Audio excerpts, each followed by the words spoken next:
gente, terminando, né, a Expo Quantic, somos agora aqui a última palestra, é um prazer estar aqui com vocês. Obrigada. E nós vamos falar hoje sobre a advocacia quântica. O que é isso? Quais são as conexões desse tema? Como que isso se aplica? Vamos falar um pouquinho de cada coisinha dessa aqui. Então, essa aí é a minha conexão, né, Ana Monteiro com a Expo Quantic. A gente, como já foi dito, esse é o nosso tema, advocacia quântica. Autocomposição de conflitos por meio da expansão da consciência.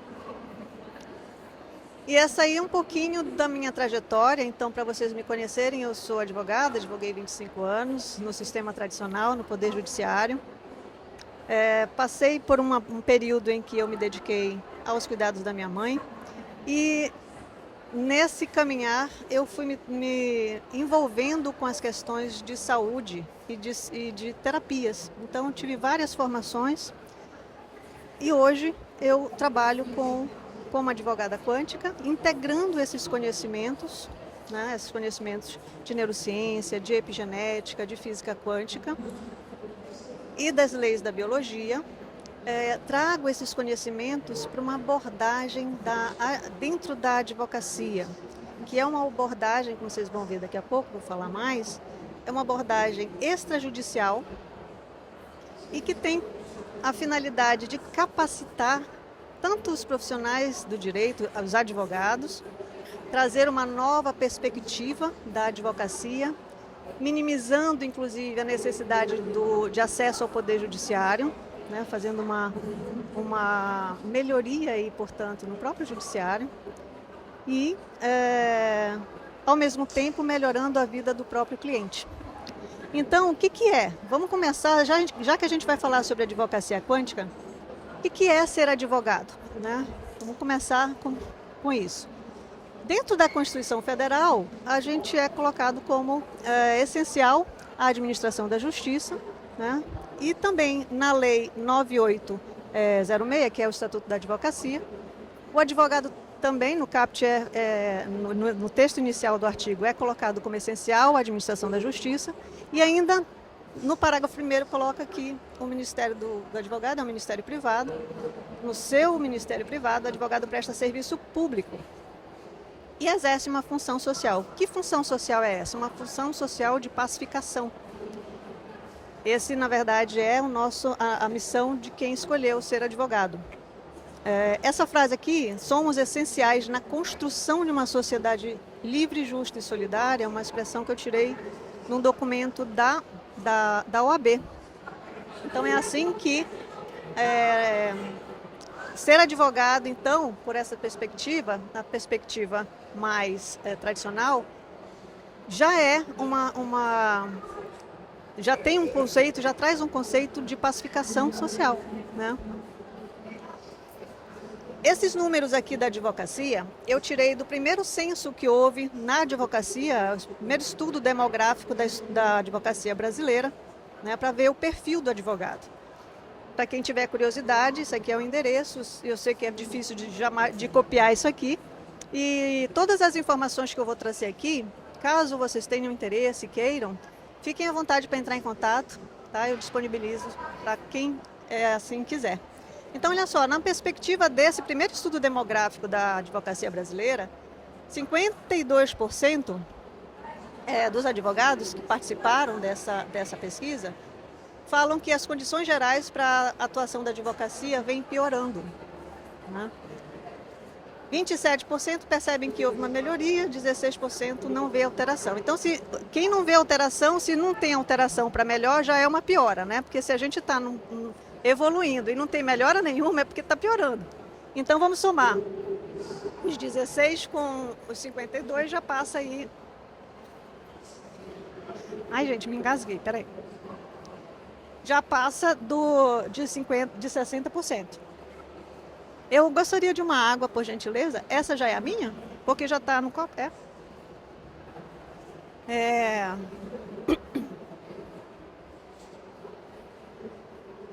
Então, nessa mesma linha de percepção, as condições para a prática da advocacia vêm piorando e vêm piorando muito. Esse estudo aqui, ele traz várias percepções da advocacia. Eu trouxe só esse recorte aqui para falar para vocês que essa proposição de uma advocacia quântica, ela também é para melhorar isso. Hoje a gente sabe, quem trabalha nessa área, e mesmo quem não trabalha, a gente sabe que a visão da sociedade, de um modo geral, com o advogado, é ruim, né? É péssima. Os advogados hoje têm uma avaliação ruim na maioria das pessoas. Por que isso? Porque a gente está muito atrelado ao poder judiciário que não funciona, que é moroso, que tem um monte de problema. E dentro da perspectiva clássica de ser advogado, o advogado precisa do poder judiciário, é uma interação. Mas vocês vão ver que a minha proposição de advocacia quântica, ela é uma proposição que, para evitar o judiciário, para valorizar o profissional, para melhorar a saúde do profissional advogado e do cliente, né? Então, a gente vai falar como aplicar, então, esse paradigma quântico na advocacia. Ampliando a consciência. Percebendo que, para além do que nós fomos moldados, todos nós fomos moldados através da nossa biologia, através de tudo que a gente já viveu, desde a infância, desde o útero da nossa mãe, a gente vem sendo moldado. E aí nós temos as informações que vêm dos nossos pais, as informações que vêm da sociedade como um todo, coletivamente. Tudo isso vai moldando a gente com informações. E aí a gente vai, através dessas informações, a gente vai acreditando, vai tendo crenças, né? Nós fomos ensinados a agir e reagir do jeito que nós agimos e reagimos hoje. Então, como é que a gente aplica esse paradigma quântico? A primeira coisa que a gente precisa saber, entender, é um pouco das matérias que fundamentam isso, né? Física quântica, eu vou falar um pouquinho de física quântica, um pouquinho de epigenética, um pouquinho de neurociência, se der tempo, e um pouquinho das leis da biologia. Esses são os fundamentos dessa proposição de advocacia quântica. Então, vocês vão ver que é uma abordagem multidisciplinar. E aí é um pensamento que eu gostaria que vocês prestassem atenção. Ó. Toda vez que colocamos a responsabilidade do nosso problema fora de nós, a tendência é fazermos o mesmo com a solução. Então a gente vai buscar uma solução fora. Quando a gente acha que o problema está fora, a gente faz o mesmo com a solução. Porque se eu acho que o meu problema atual, é o outro que está me causando, então eu não olho para mim, não entendo qual é a minha participação nisso, não é? E essa frase é uma frase que eu gosto muito, que é minha, que é: não há justiça do lado de fora. Pacifique a sua história.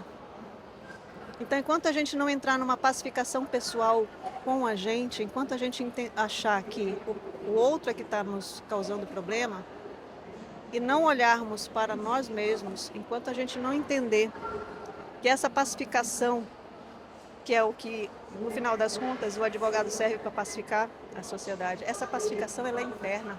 Antes de mais nada, ela é interna. Se eu não pacifico a mim mesma, a minha forma de me relacionar com o outro vai ser conflituosa. Se eu estou em conflito comigo. Então, como eu estava dizendo para vocês ainda há pouco, olha, a base científica é multidisciplinar, a base da advocacia quântica que eu estou propondo. E eu tenho aplicado apenas nas relações de direito privado, né? Por quê? Não pode aplicar em direito público? Até pode, mas é muito mais. Eu já estou dando um passo aqui, né, nessa proposição para as relações privadas, que são as relações que eu não dependo do Estado. Relação de direito público é uma relação que eu vou me relacionar com, é um processo, é um direito que do outro lado está um ente público. E aí eu não tenho a liberdade de escolha. Eles, inclusive, não têm essa liberdade porque eles estão fechados na lei. Nas relações privadas, não, você é livre. Você pode fazer tudo o que a lei não proíbe. Já no direito público, você só pode fazer o que está escrito na lei. Então, por isso que a advocacia quântica, ela é voltada, ela é uma abordagem extrajudicial, voltada para relações de direito privado, e ela tem essas bases, como eu já falei para vocês, a física quântica, a epigenética, a neurociência e as leis da natureza. Então, eu migrei das leis dos homens para as leis da natureza, na aplicação desse direito quântico. Porque as leis dos homens é baseada numa proposição de dever ser. Então, deve ser assim. E quem diz que deve ser assim? Os homens. As leis da natureza, elas simplesmente são. Elas não têm que dever ser, elas já são. Simplesmente são. Né? E não adianta a gente brigar com isso. Não adianta brigar com as leis da natureza. Então eu vou me aventurar aqui, diante de uma plateia em que nós temos um doutor em ciências, que fala sobre dimensões quânticas da água, que é expert em física. Tem uma honra para mim tê-lo como espectador aqui. Então vou me aventurar na presença do Dr. Breno a falar um pouco sobre física quântica. A física quântica tem várias proposições, tem várias teorias, né? Mas aqui eu trouxe algumas que eu acho que são fundamentais nessa compreensão, né? Porque a gente fala muito de quântico, quântico, quântico, mas de onde vem isso? O que é quântico? Né? Por que quântico? Expo Quântica. A gente está numa feira que nós tivemos vários palestrantes maravilhosos, né? Falando sobre isso. E aí eu gostaria de falar desses princípios, um pouquinho só. O princípio da complementariedade da física quântica, ele nos traz a ideia de que a energia, ela equivale à matéria. Aquela fórmula aqui, essa fórmula aqui é a fórmula do Einstein, onde ele nos diz que energia é igual a matéria, multiplicada pela velocidade da luz ao quadrado. Essa fórmula é maior, mas a gente consegue entender com isso aqui. E o que significa isso? É um conversor, gente. Matéria e energia se equivalem a um conversor aí, né? Que é a velocidade da luz ao quadrado, nessa forma. Mas partícula e onda são duas expressões da mesma coisa. Quando a gente vai para o experimento da dupla fenda, quem já ouviu falar do experimento da dupla fenda? Olha, público selecionado aqui. Então, não vou me alongar, porque vocês já conhecem, sabem que o espectador, a medição, quem está observando, influi na experiência, no fato. Não é isso que é o experimento da dupla fenda? O experimento da dupla fenda nos traz o papel do observador. E quem é o observador? Consciência. Então, a minha consciência interfere na minha realidade. A forma como eu percebo a minha realidade, que é através da minha consciência, e mais para frente eu também vou falar sobre o que eu chamo de filtro neurobiológico, interfere na produção da nossa realidade, do que a gente está vivendo ao nosso redor. A gente pode entender isso, mais ou menos, não entender de verdade, mas essa é uma realidade que, comprovada na ciência, é assim que funciona. Nós interferimos nos nossos resultados. A gente gostando ou não, se você não gosta do seu resultado, saiba que você tem participação nisso. E a gente precisa olhar por que é meu resultado, se é de um jeito que eu não estou gostando, o que tem a ver com isso? Por que eu estou produzindo isso? Já que sou eu que estou medindo, já que sou eu que estou observando, já que sou eu que interfiro na minha realidade, por que eu estou interferindo para fazer algo que eu não estou gostando? Por que a minha realidade é de um jeito que eu não gosto? Então a gente precisa entender por que isso acontece. Porque isso aqui não se discute mais na ciência. É assim. Todas as vezes. Uma coisa que eu acho legal de falar sempre O modelo científico, ele é um modelo que acontece assim, eu tenho uma expressão matemática, um cálculo, que vai me dar um resultado. E aí, depois de eu ter esse cálculo, depois de eu ter um resultado de cálculo, os cientistas vão para a prática, colocam um experimento para rodar, e o resultado tem que ser igual à expressão matemática, à equação matemática. Se não bater, está errado.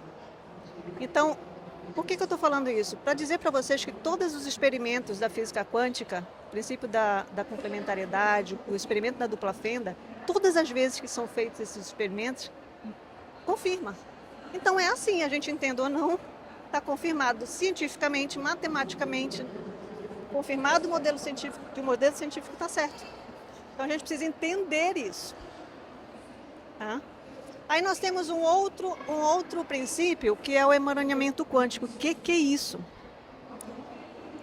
O emaranhamento quântico, teve um experimento que foi feito, acho que em 97, se eu não estiver equivocada, em que separaram um único elétron. O átomo, gente, era tido como a última pedacinho, o menor pedacinho de matéria que existe. Aí descobriram depois o elétron, depois os quarks, elétron, próton, nêutron, elétron na eletrosfera do átomo, o núcleo é feito de prótons e nêutrons. E aí foi indo mais para frente e se chega à conclusão de que tudo é energia. Porque cada pedacinho menor de matéria que se descobria, era um pedacinho ínfimo e ao redor disso era tudo espaço vazio, era energia, vibração.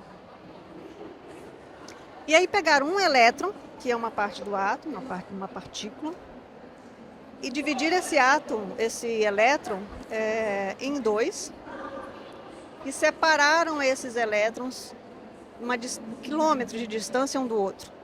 E fizeram um experimento de interferir em um e ver quanto tempo iria levar para que o outro reagisse, ou se ia reagir. E a curiosidade é que instantaneamente, quando um reagia, o outro reagia instantaneamente. Isso desafiou, né, inclusive Einstein, porque o Einstein trabalhava com a velocidade máxima da luz. E nesse experimento não existia diferença para que tivesse caminhado até lá, mesmo acima da velocidade, instantâneo, não tinha como viajar de um lado para o outro. Então se chamou isso de emaranhamento quântico. Quando acontece algo, se eu estou emaranhada, se eu me liguei a alguém, se eu tenho uma relação com alguém, quando eu mudo alguma coisa em mim referente a essa relação, inevitavelmente, se a pessoa está emaranhada comigo, isso vai refletir instantaneamente nessa pessoa. Vão guardando essas informações que são importantes para a gente construir esse raciocínio da advocacia quântica. E a borracha quântica é uma coisa interessante, né? Como assim borracha quântica? Como é que eu posso... A teoria da borracha quântica nos diz que o passado pode mudar, eu posso apagar o passado, né? Literal, não é como a gente imagina, mas vamos pensar no seguinte: quando você tinha 2 anos, você tinha uma concepção da sua mãe. Sua mãe era uma. Quando você tinha 5, a concepção que você tinha da sua mãe era outra. Não era mais aquela de 2. Então, à medida que a gente vai vivendo o eterno agora, para o paradigma quântico não existe tempo linear, nem espaço. A gente vive no eterno agora. Por quê? Porque se a minha concepção da minha mãe, não é mais aquela que eu tinha aos 2 anos, não é mais... É sempre o agora. A nossa construção ela é sempre agora. É sempre uma função do agora. Vamos para frente. Aí aqui um pouco desse conceito de biologia, né? E que converge com a questão da energia, dessa percepção da energia pela física quântica da vibração. Porque se a gente pegar o nosso corpo, a gente tem a impressão que nós somos todos separados, que o nosso corpo é uma coisa única, una. Mas se a gente começar a dividir, a gente vai ver que nós somos feitos de sistemas, os sistemas têm seus órgãos, que têm seus tecidos, que têm suas células, seus átomos. E aí nós, se descermos mais, vamos para a eletrosfera, o núcleo, e vamos chegar nas partículas fundamentais, e aí é basicamente energia. É um nada de matéria. Então, do que nós somos feitos? De energia, de vibração, de informação vibracional.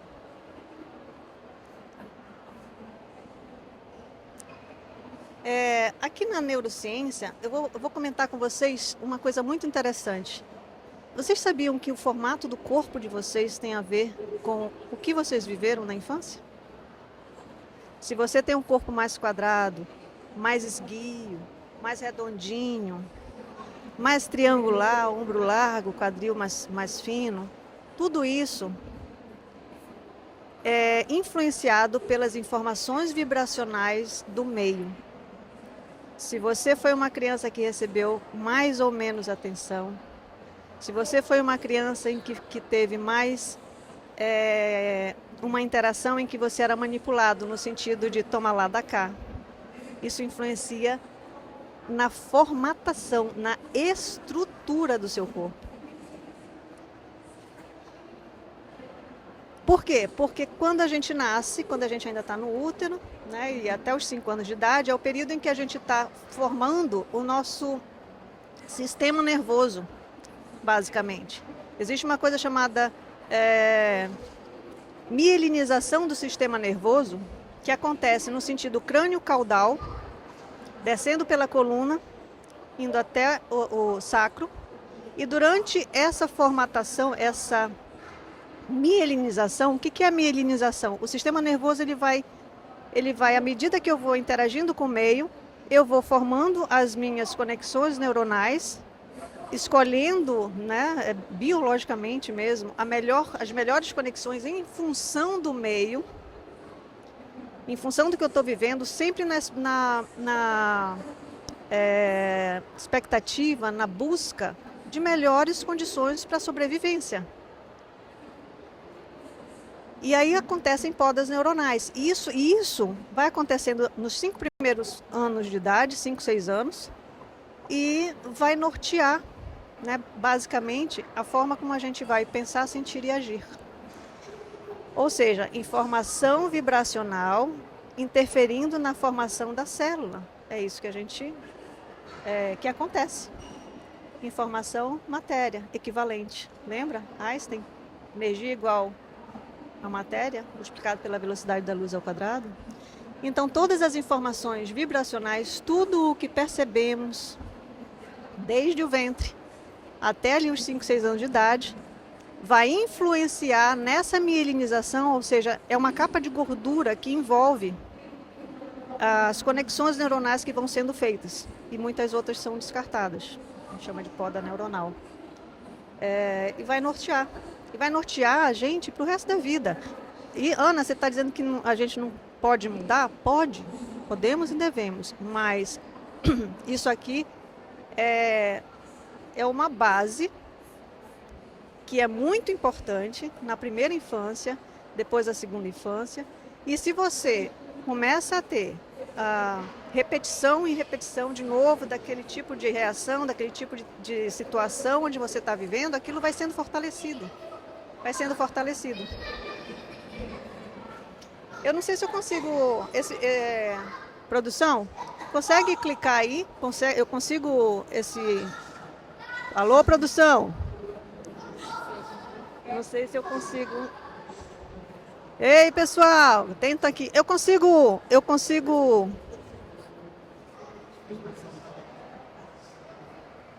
Isso aqui é um vídeo, eu consigo colocar ele para rodar? Não? Tá, então volta. Só para vocês saberem, isso aqui é um experimento, isso aqui é uma placa de metal, esse pozinho branco é sal, e nesse experimento vocês podem achar ele na internet, se não acharem, entra em contato que eu mando. E aí você tem ali em cima, tá vendo, os hertz, e aí vai mudando os hertz e o sal vai se organizando em função da vibração, ou seja, dos hertz. tá? Não está funcionando, a gente vai adiantar então, tá? Olha aqui a questão da mielinização que eu estava falando. Então começa na cabeça, quando a gente no final da gestação, e vai descendo. E à medida que vai descendo essa mielinização, a gente vai ganhando mais controle e sensação na região que está sendo mielinizada. É por isso que primeiro a criança nasce toda molinha, não tem mielinização direito, depois ela vai ficando com o pescocinho duro, depois vai começando a ter mais mobilidade nos braços, depois começa, né, a ter mais no tronco, até que aos 5 anos parece um mini adulto, né?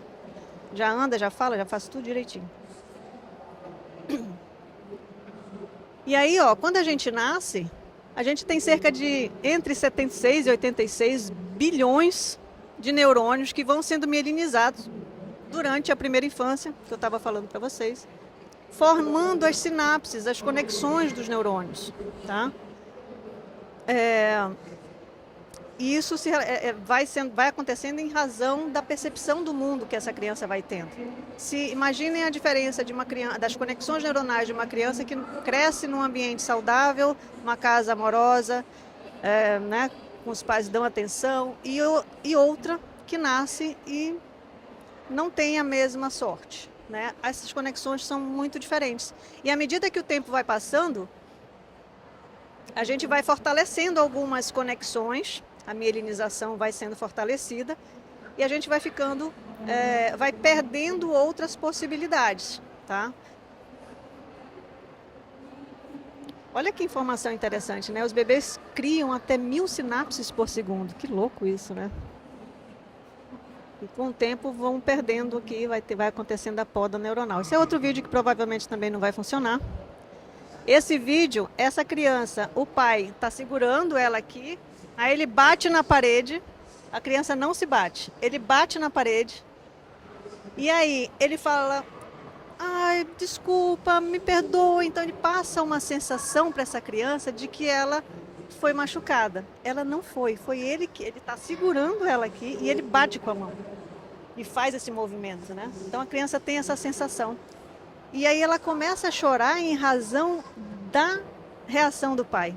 Isso aqui era para mostrar para vocês isso que eu estava falando antes, do quanto a gente é influenciado pelo meio, desde criança.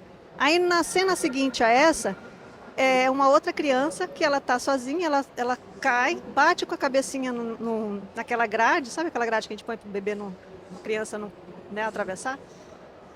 Ela se bate, literalmente, ela bate com a cabecinha ali, e aí o adulto que está perto começa a brincar e sorrir, diz que não foi nada e tal, e ela começa a rir junto, né? Isso é o que acontece, né, com a gente quando a gente é criança. A forma como a gente vai crescendo influencia muito, né? E também reflete aqui o que a gente chama de neurônios espelho.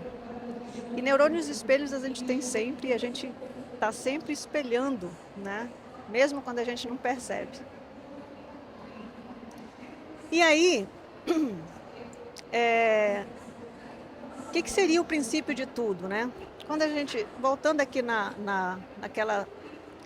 naquele slide que eu falo um pouquinho sobre a física quântica, a gente tem aqui, ó, lembra que eu falei, o papel do observador? Esse observador é o que é a nossa consciência. O que a gente percebe, o que a nossa consciência consegue observar é o que, na verdade, vai influenciar, tá? A nossa realidade. E aí, aqui, quando eu falo do princípio de tudo, hoje, a ciência entende que o universo é consciência, pura consciência. Tudo é consciência.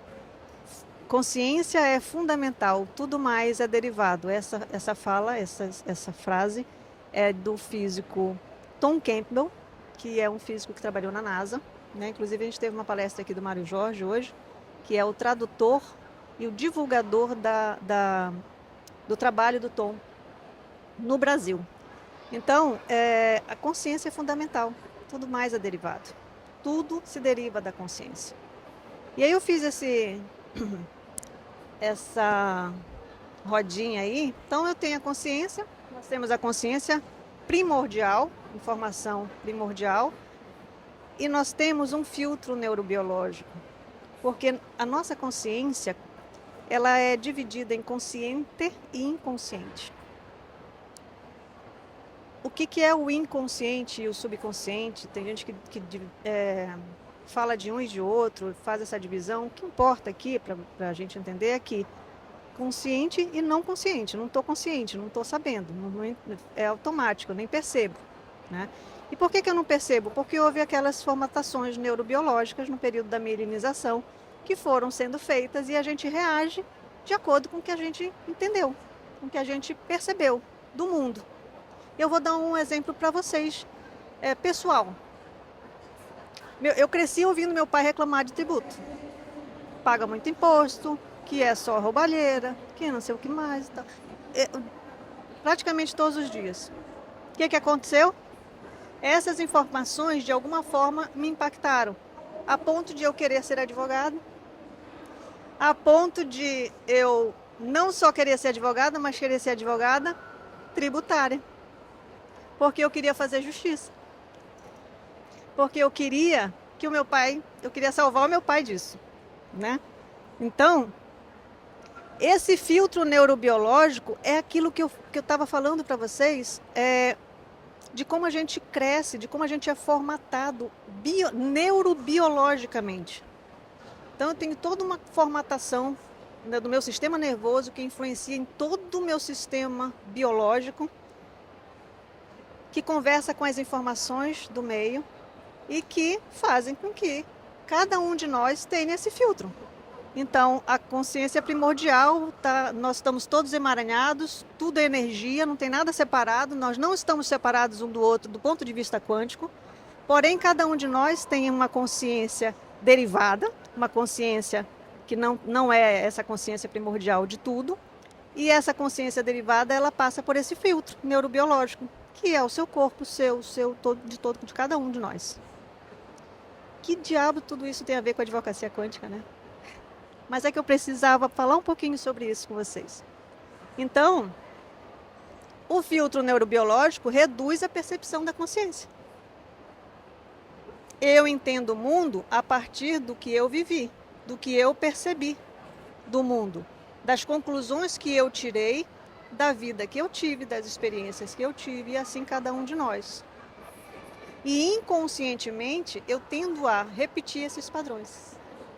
Eu tendo a fazer mais do mesmo. Né?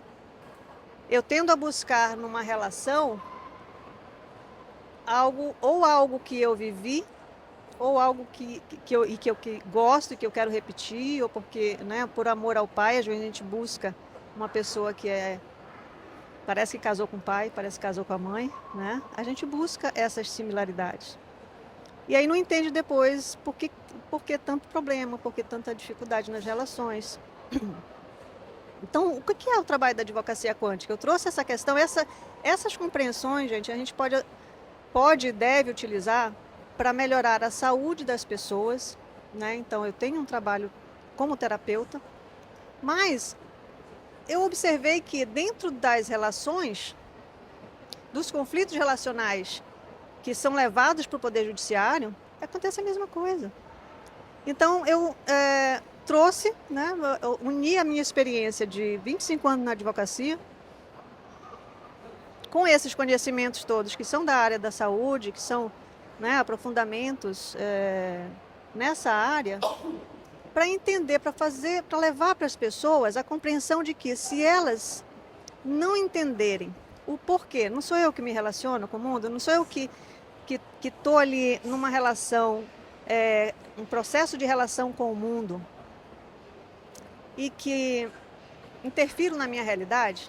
Então, se isso é verdade, e é verdade, está comprovado cientificamente, então sou eu que estou. Se eu estou numa relação, por exemplo, de um casamento que eu não quero mais, por que eu vou levar isso para o judiciário se eu preciso entender primeiro por que eu estou nesse relacionamento? Por que eu atraí isso para mim? Por que eu me relacionei com alguém e produzi uma realidade, fiz parte dessa produção, de uma realidade conflituosa? Vamos entender primeiro qual é a sua participação nisso, qual é O que que a sua realidade, o que que a sua vivência tem a ver com esse momento, com essa situação, com esse relacionamento? Né? Então, ó, o trabalho do advogado quântico é promover a autocomposição.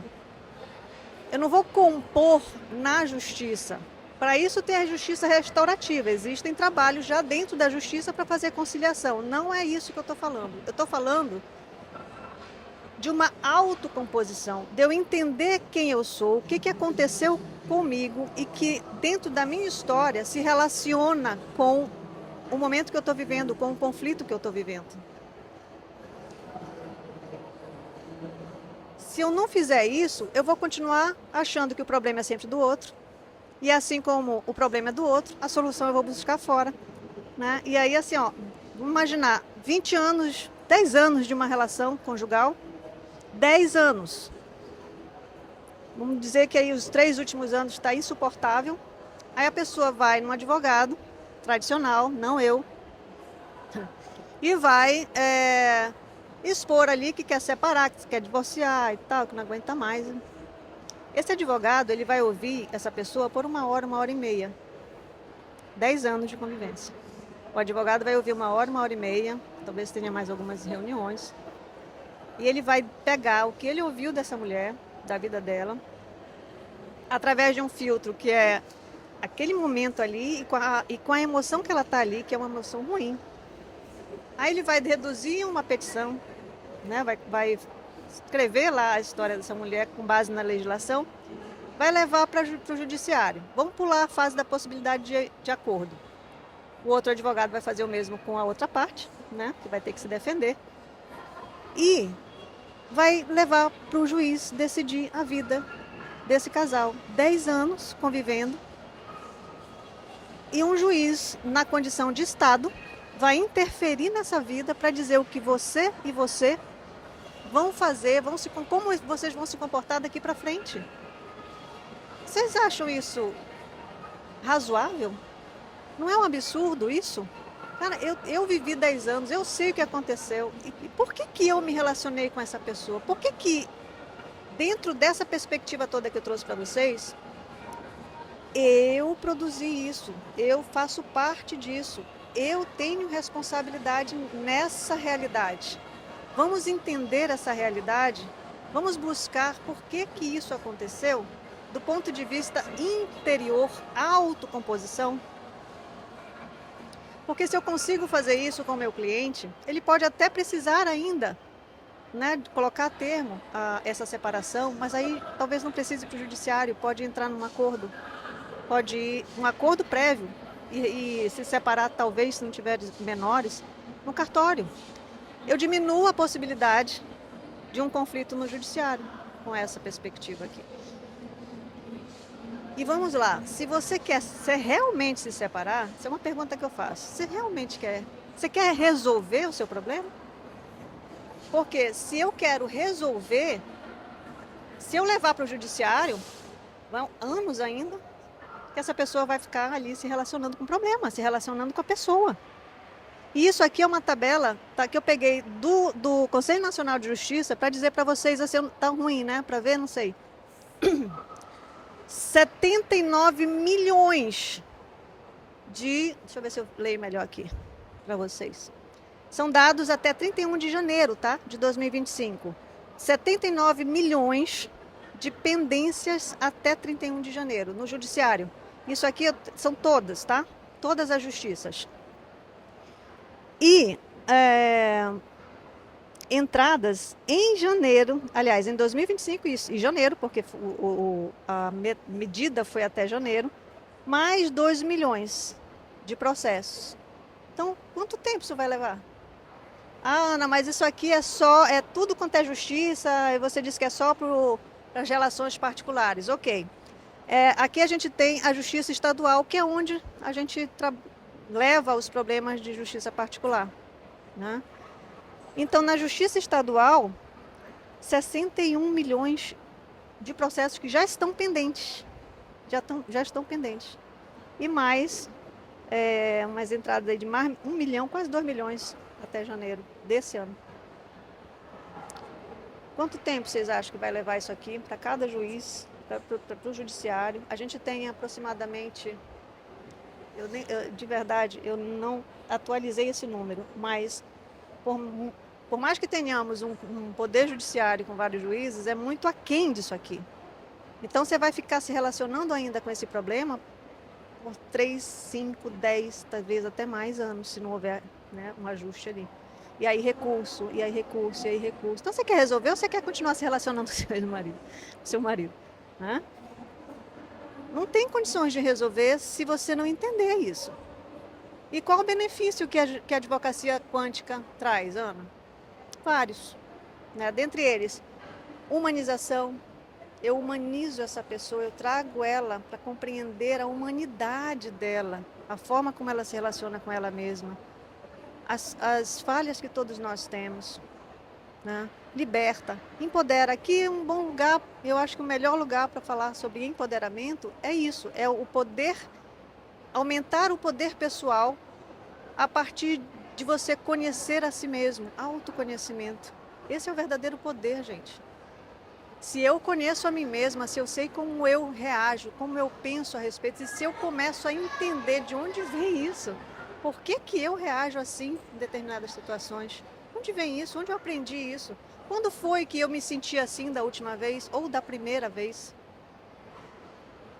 E aí eu trabalho a emoção vinculada a isso. Quando a gente trabalha a emoção vinculada a um fato, aí a gente é um exemplo ali da borracha quântica, porque eu mudo a minha percepção sobre o fato. O fato vai continuar existindo. Ana, eu vou esquecer os problemas? Não, só se você tiver um problema de Alzheimer, de alguma demência, mas o fato ele está lá registrado, gente. Mas o que que vai mudar? A emoção vinculada a isso. E quando eu mudo a emoção vinculada a um fato, a qualquer situação, seja ela que me leva a um adoecimento, a um problema relacional, eu mudo a minha percepção sobre o fato.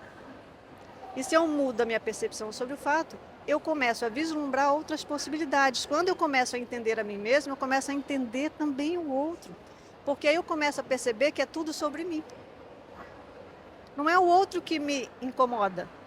Sou eu que, diante de algum gatilho, de alguma fala, de algum comportamento, diversas coisas, entro em contato com uma dor que já está em mim, que já existe em mim por conta de tudo o que eu vivi.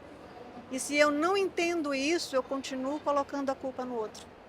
E aí a gente continua tendo conflito. Continua tendo resistência. Né? Então, vocês estão vendo aí, pacifica as relações. Cara, a pessoa não vai mais separar, isso aí é problema dela, se ela vai separar ou não, aí já é uma decorrência, né? Pode até ser que depois nem queira mais, mas pode separar. E aí registra, tá tudo bem, a questão é entender. Enquanto a gente não entende aqui dentro os nossos porquês, por que que eu me emociono com tal coisa, por que que alguma coisa me faz sentir raiva, me incomoda, essas respostas estão dentro da gente. A gente precisa entender, é uma autocomposição de conflito interno. Eu vou dar um outro exemplo para vocês, para ficar mais interessante, mais fácil talvez. Eu tive um caso de uma pessoa, uma mulher, que estava querendo colocar a empresa na justiça, uma funcionária. E aí a gente, né, foi buscado para tentar ali aplicar isso.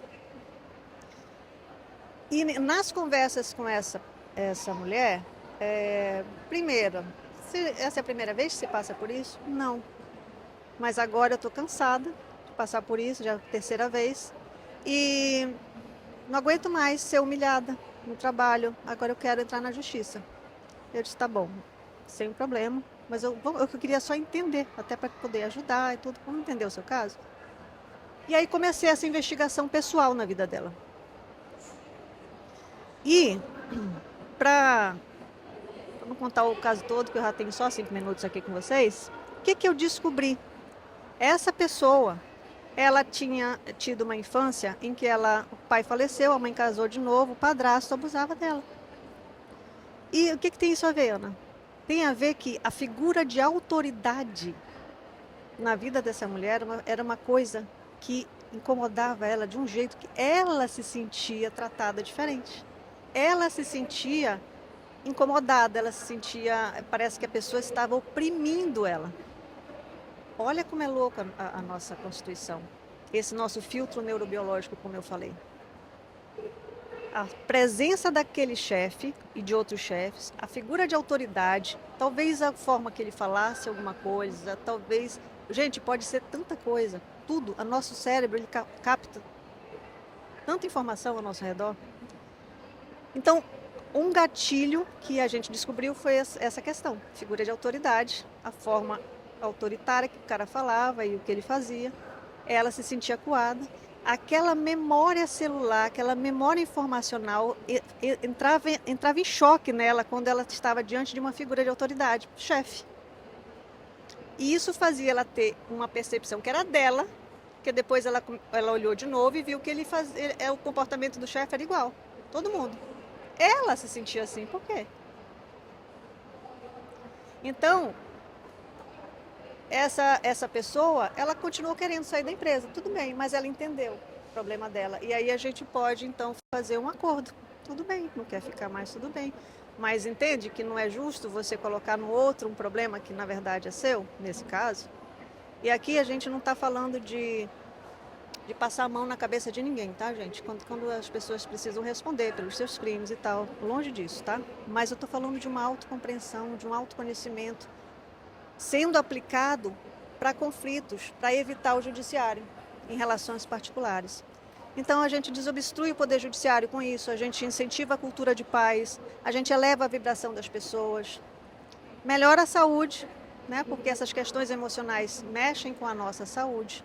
Um dos pilares dessa base toda são as leis da natureza e passando por essas leis biológicas, né, da medicina germânica. Eu não tenho tempo para falar sobre isso, mas estou à disposição de todos que quiserem aprofundar. Que são as leis da biologia. Gente, o nosso corpo, ele reage, ele muda a fisiologia diante dessas questões. E isso, se eu mudo a fisiologia, ao longo do tempo, dependendo do impacto emocional, se for muito forte ou se for pequeno, mas se for por um longo período, a minha fisiologia vai mudando e isso é o adoecimento. E aí a gente toma remédio, só fazendo né? A gente toma remédio e corta o sintoma, acha que resolveu. Não resolveu se você não acha a raiz informacional que está gerando esse problema em você. Da mesma forma como não vai resolver ir para o judiciário, ter uma sentença judiciária que vai impor um comportamento para você, você está perdendo liberdade da sua vida, a liberdade de autorregulação, de determinar como você vai se relacionar dali para frente com aquela pessoa. É perda de liberdade. E não resolve, porque você não resolveu o problema que está na raiz, que é a informação básica, informação vibracional, que moldou você para viver essa questão do jeito que você está vivendo. Tá? A gente diminui com isso o consumo de fármacos, diminui gastos públicos com saúde e com o poder judiciário. E aí eu poderia ficar aqui falando por mais várias horas a respeito de tudo que a gente pode trazer como percepção de melhoria ao aplicar o paradigma quântico para a advocacia. Então, a gente tem aí um advogado e o cliente e a sociedade mais feliz, né? E essa é a minha proposição com a advocacia quântica. Eu espero que vocês tenham gostado. Se não gostaram também, muito obrigada. Obrigada pela presença de cada um de vocês aqui. Obrigada por vir à Expo Quântico. Mais uma vez eu agradeço a esse evento incrível. Agradeço a Vera, que é a idealizadora, junto com o Dr. Giglio, com seu esposo. Agradeço toda essa equipe maravilhosa que esteve com vocês. E eu vou falar da Andréa Neres, em nome de toda essa equipe. Muito obrigada a todos vocês. Eu agradeço imensamente a oportunidade de estar aqui com vocês, abrindo para vocês aqui essa perspectiva que eu tenho trabalhado, que é a advocacia quântica. Muito obrigada.